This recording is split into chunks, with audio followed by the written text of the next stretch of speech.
Good evening. Gauravjit gave a very good segue into what I'm going to now get into. He showed you the entire magic of AI.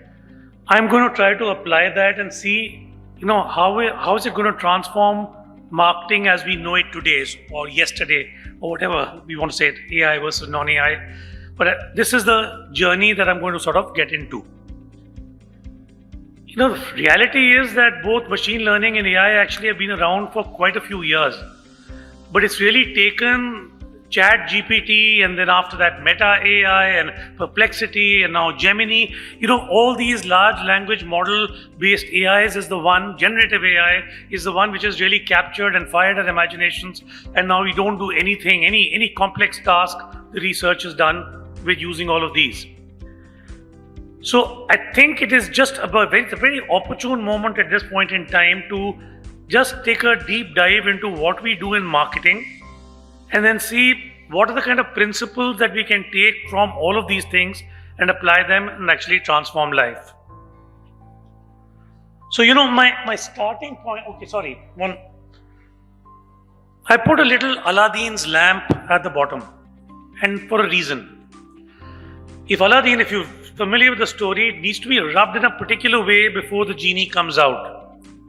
I think we have to learn how to rub this lamp. There's a lot of magic that can come out of this AI lamp, but we need to know how to rub it correctly. So that is what I'm going to right now attempt to tell you. The starting point is that the principles of marketing will not change. I've now used this for a long time. He is the global head of Coca-Cola marketing, Sergio Zeman. Marketing, according to him, it's basically the demand creation engine.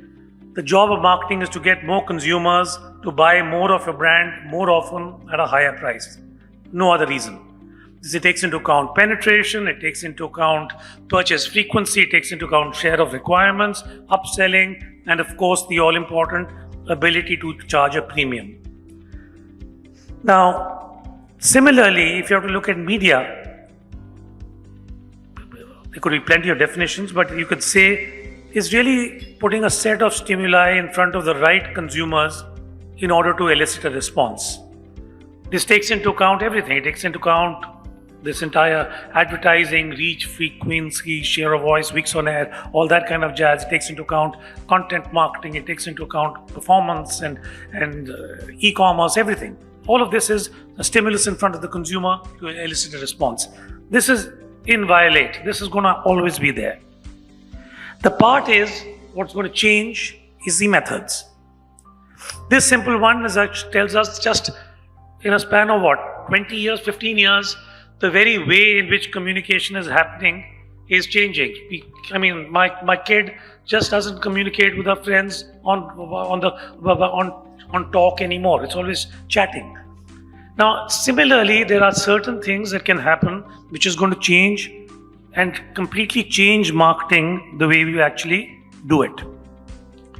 To understand this, let's try to see how is it that AI works. At a very basic level, AI feeds on data. So there's a lot of data.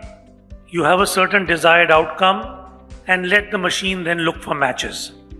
So this is one of the most primitive slides of AI where you feed it about 100,000 cat and dog pictures and say, finally tell me and recognize a cat when you see it. The various filters you see in the middle are all the neural network layers. One of them could be talking about fur, another could be talking about the face, another could be talking about the way the dog or the cat lies down, the body proportions. There could be all those various kind of things which you make building this thing around. And when these things start working, they look for matches and finally you come out with an answer. So in the true sense of the word, I guess that's why they call it artificial, it really truly doesn't have intelligence, but it can reason. It looks for patterns and through that it can reason. It also doesn't follow a, strictly speaking, completely analytic algorithm. It's not deterministic. It looks for patterns. If that is the same, from a marketing standpoint, this particular point that we've just said, we have to do two things. We have to find what are the right signals to send out, cat dog, and what is the final outcome that you need. And last one was cat dog. Here it could be anything. It could be demographic behavior, it could be lifestyle indicator, it could be any kind of indicators, number of stuff.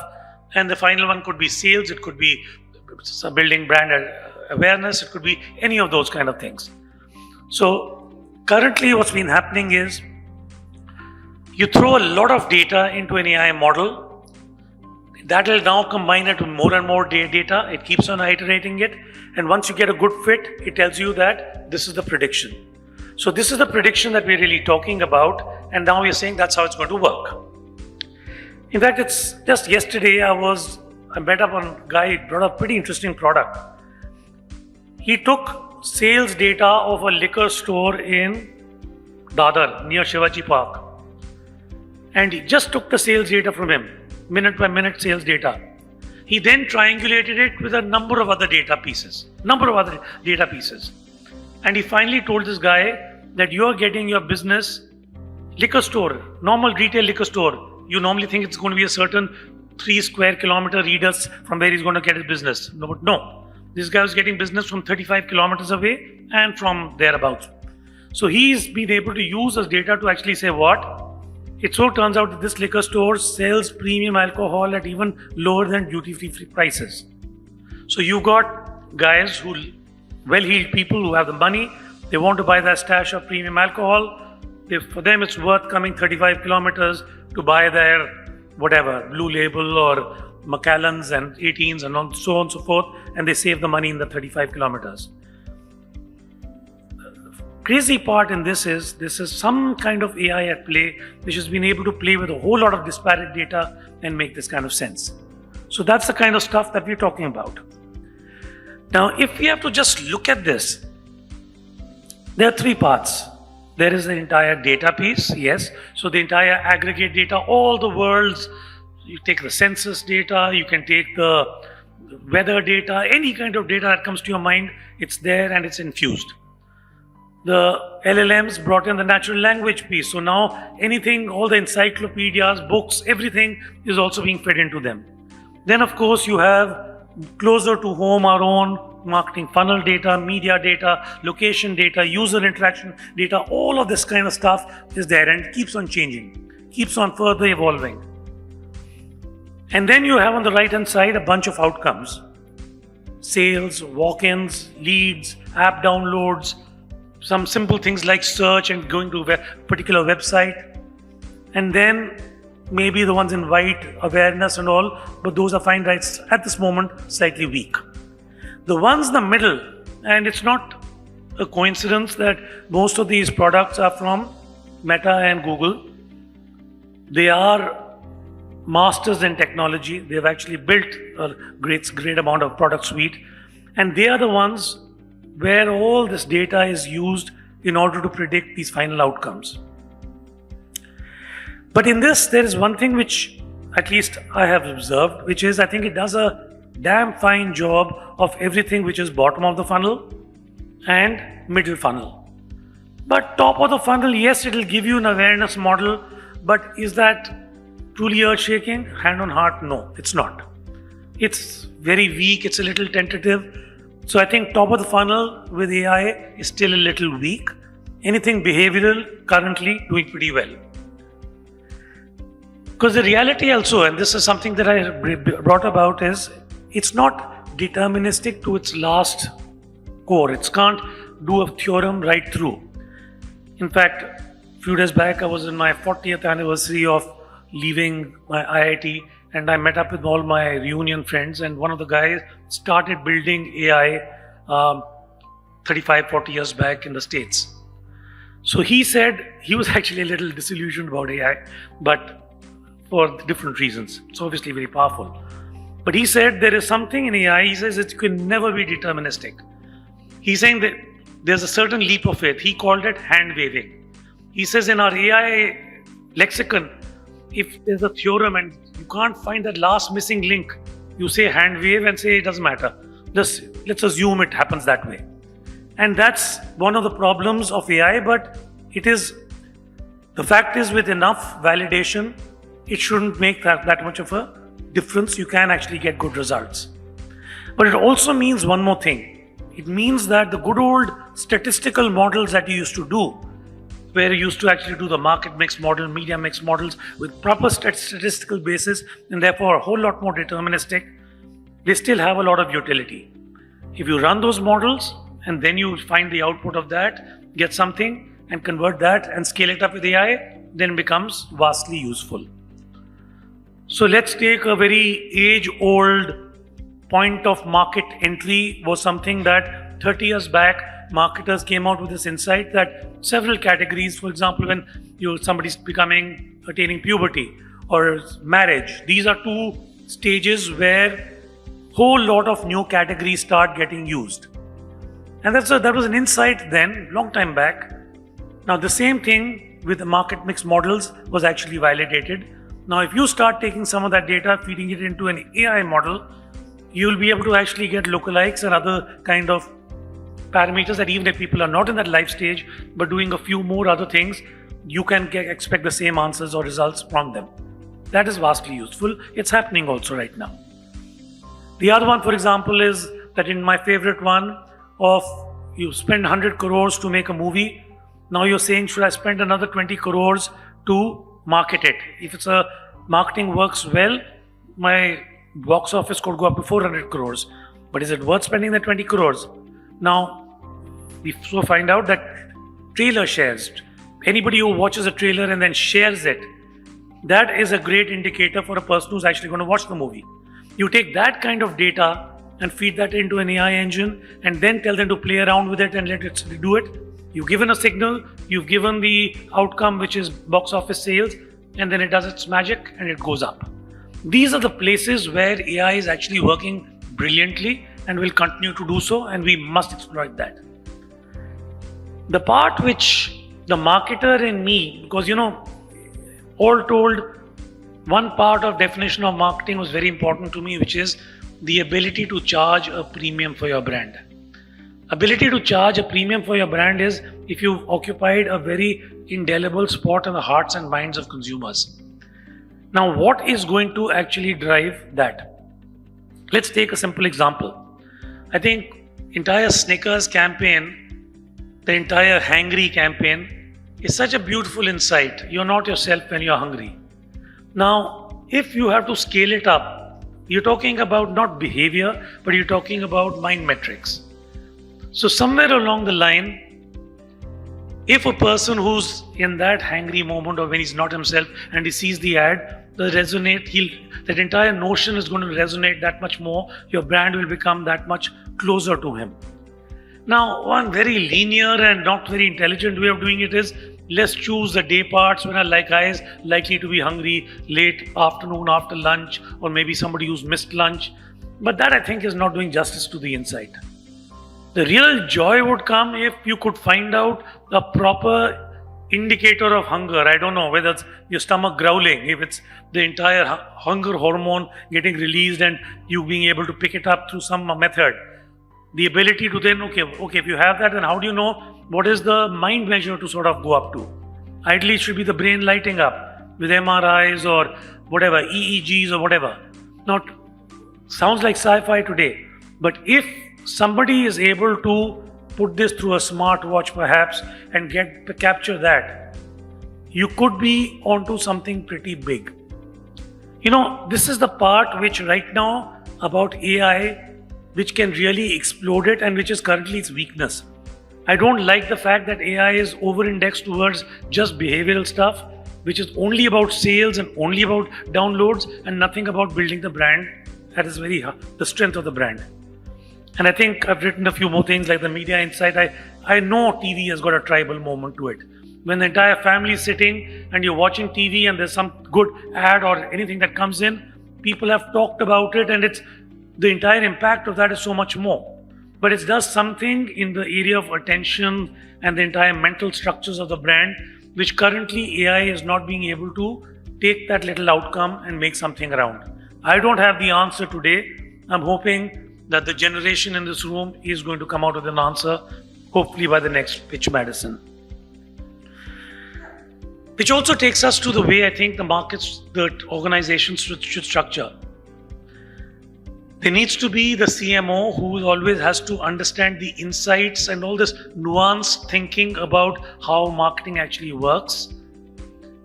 Come out with this insight, and for example, an entire piece about like radio is a companion medium. Radio is theater of the mind. Beautiful insight. Now, what does that do for marketing? If I have to make something out of it, give a clue in terms of an outcome, and then they let the CIO take that as a brief and then come out with signals and outcomes and the model that can actually do it. This iterative process is going to be the time when I think pure marketing truly starts getting built with AI. Which finally now takes me to addressing the basic issue. Methods of marketing as we know it. What do we do today? We start with a consumer target audience, or we start with a few bunch of markets. Then what we say is, what should our marketing plan be? It'll typically have some advertising, some amount of content, social media, marketplace, e-commerce, and performance. So it'll be some of all of this. You also then go and say that I have to develop creatives for each of these. You then, based on the consumer journey, see which are the touch points that you might be having to reach out to all of them. And then you say how much to allocate across all these things that we are talking about, whether it's reach, frequency, weeks on air, so on and so forth. And then you could optimize the hell out of it. And then you go and do some marketing analytics. And after that, you convert it into a plan at a glance, and that's what it is. That's how we typically make a marketing plan. So what's going to change? You didn't hear it first from me, you heard it before, and Gauravji was the last one to say it. You will not start with TG and markets, you will start with outcomes. You will currently, as a point I made, is already happening famously at the mid and bottom funnel, not happening well enough at the top. The minute you start doing that, I think we're really talking something. Second is, you have to be clear about which signals to model and the search for the right lead indicator which can give you a great outcome. So outcomes first. Targeting is probably the most powerful way in which AI is going to change the way we market. From a specific TG, so in the old days, in the 90s, Fair and Lovely, the first brand to reach 1,000 crores in India, was targeted only to females. But that was done on TV, and lo and behold, you found that 40% of its consumer base was males. Gauravji again said that in a digital world, the males would not have seen the ad because you've already targeted females. So what do? Today, the game is that you can actually go to multiple TGs or choose not to go to any TG. So from one TG, now you have a lot of cohorts, or you can say, I just do broad targeting, send the message out there, get the signal, and through that feed it to the AI, and let the engine take care of itself. Both these options are available to you, and that's a huge difference from what we used to do earlier. Creative development is the other one, which is really where it's letting go of human control in a very big way. The one thing that will not change is the creative insight and the creative idea. But after that, whether it's making the commercial, whether it is the language, whether it's the visualization, copy, adaptations across various media formats, converting it into language, all of that can actually happen with AI.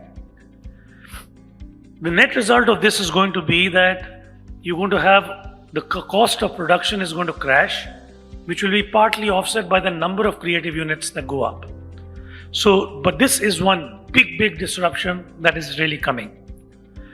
Also added to that, in this entire content piece, we've given much more license now to creators.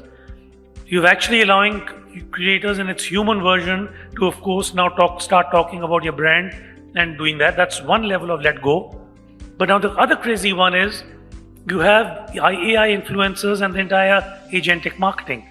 So you were speaking a little earlier, Vivek, when we was really talking about in India Today group, they wanted one of their news anchors to be a influencer.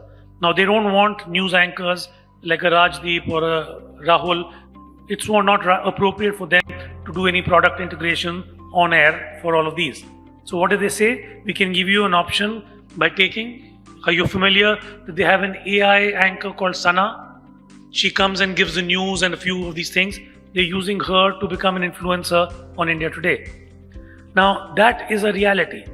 Similarly, agentic marketing, the entire piece, whether it's a Meta, AI, Perplexity, all of this, the ability to use this not only for your own research, but also for creative, this is now becoming more and more. So this is a huge, huge change that we're going to be seeing. The third thing is from optimizing advertising, content, and marketplace and performance separately. Currently, you're optimizing them separately. It is going to increasingly be a through the line optimization game. Two things at play here. Look, we all know, for example, that discovery, being just aware of the product, that can happen. For example, so much discovery happens on an Amazon marketplace. You go there, see the product for the first time, and you buy it there. Similarly, there's a time when a radio spot alone can actually lead you to an actual purchase. Fact is that every media touch point has a capability to do every element of the marketing funnel.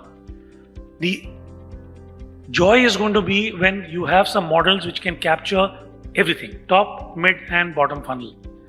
One of the Madison World companies, Hiveminds, in one of their sort of proposals to their client, they came out with a concept called brand performance, which is branding plus performance in one integrated way. I think what DeepSeek has also told us is that you probably, with a large language model on top, you might start now having smaller expert models underlying or dovetailing into that. It makes it more efficient to sort of process. It also makes each one, for example, if one is doing top funnel, second is doing mid funnel, third is doing bottom funnel, all of them are getting together and talking to a larger model, you'll see all of these working a whole lot better. I can see this happening, and you'll have just one model. In fact, even as we speak right now, whether it's Performance Max, Demand Gen, Advantage Plus, ADH, a lot of them are actually also doing a bunch of these things where you're able to go across funnel. I just think it's going to get much more refined. The other part which is happening is that search is getting democratized.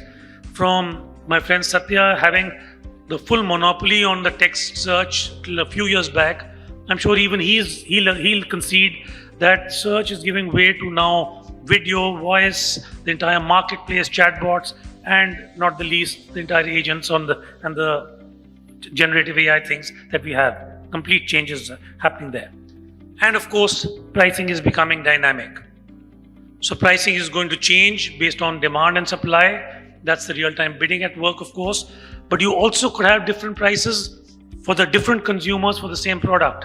A few days back, I read somewhere where there was a charge being done that, I don't know, it was a travel aggregator or somebody, they're saying you're giving a different price for a Mumbai-Delhi ticket to somebody who has queried this on an iPhone versus, say, a Realme phone.